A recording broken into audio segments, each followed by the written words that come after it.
Hi guys, I'm Jenna, also known as Ayala13. Today we're going to be talking about the first type of shading that beginners usually learn, washing.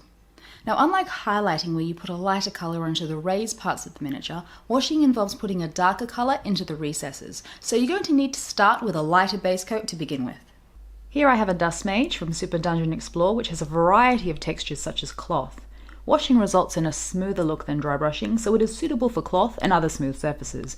However, sometimes it can dry a little patchy, so I usually highlight over the top of the wash when it's dry. This helps to bring depth to the model.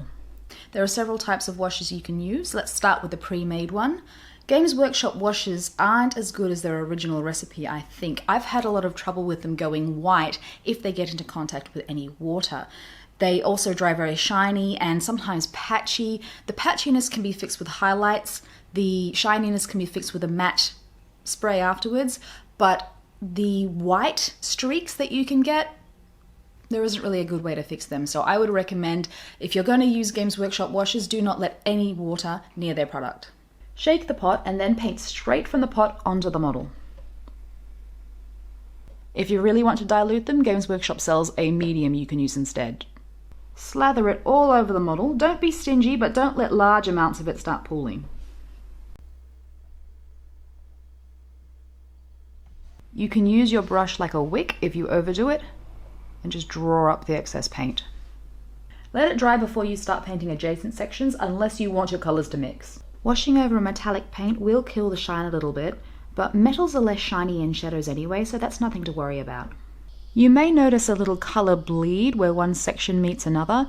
I just fixed this up in the highlighting stage afterwards.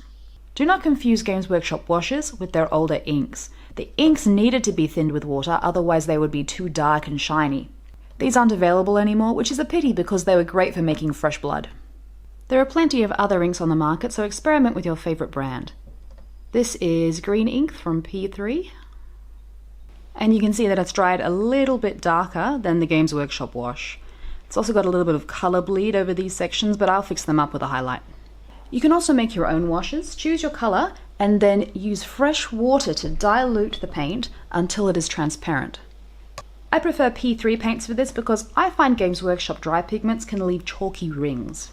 Once it's mixed, just use it like a normal wash. Flow it into the recesses. You can change the effect of your homebrew wash by varying the surface tension. Adding PVA white glue thickens it up, making it adhere more uniformly to all parts of the model. Adding a drop of dishwashing liquid has the opposite effect. The paint will be more focused in the recesses and less so on the raised parts. Now that it's dried, let's compare. This is the wash that was homemade just using water. And here it is the same color but with PVA glue instead. So I'm not sure if you can see that, but it's collected on these raised edges, these raised sections, not just in the crevices. Now if we compare that to the one with the dishwashing liquid, you can see there's quite a marked difference between them. This one has the color just in the recesses and very little color at all on the raised sections. So that's because the dishwashing liquid forces it into the crevices a bit more and the PVA glue forces it to hold on a bit more. Now here are the models with their washes finished. As you can see, the washes really brought out the differences in those textures, but it also made the models very dark. So I'm going to finish these off with another highlight to brighten them back up. Here's the finished model. As you can see, the highlights get rid of the patchiness, brightens the model, and helps to add depth.